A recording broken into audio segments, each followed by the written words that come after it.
Katie and Adida busied themselves, tearing lettuce, slicing tomatoes, and exchanging furtive looks in agitated silence. "Want to tell me what's going on?" I finally asked. Adida shrugged at her friend in a way that meant, "Go on." Katie set her jaw and gathered her resolve. "Adida said you used to be a detective," she said in a rush. My scalp bristled, tight against my skull. I didn't like where this was headed. Adida glanced out the window at her dad and Miles at the barbecue, then back at Katie. "Tell him." Katie sighed again, made her decision. "It's my sister. She's been missing since Sunday." I felt my eyebrow twitch involuntarily. "What's her name?" I asked. "Ashley." "How old is she?" 18. Outside, I saw Tino gesturing broadly as he talked with Miles.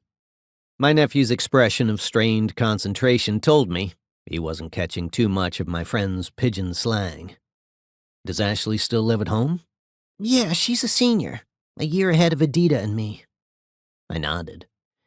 "You think she might have just taken off with a friend? Her boyfriend, maybe?" Katie cut me off with a fierce shake of her head. "You know, Katie," I said, "legally, your sister's an adult." She was still shaking her head. "But she missed church." I didn't get the point. "And?"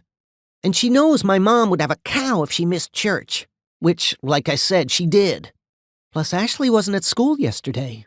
Or today." 2 days gone. A puff of gray smoke rose from the grill as Tino opened the lid. A few seconds later, the aroma of braised meat rolled in through the open window. Poi Dog made pitiful mewling sounds at the screen door, so I crossed over and let him out. "Listen, Katie, if there is something wrong, and I'm not saying there is, it's really something for the police to handle. I have a friend—" "No," she interrupted. "My mother would freak." I was surprised by the alarm in her voice. "Your mother doesn't want to report Ashley missing?" Katie's eyes slid to the floor. "I don't understand," I said. "She and my sister had a fight." "What about?" "Everything. Her boyfriend mostly." "Well, there you go," I told her. Katie stiffened, swallowing hard as she stared out the window into the dark. "You don't know my sister," she said softly. I watched Adida put an arm around her friend's shoulders, then throw me an expression that cut me like a cane blade.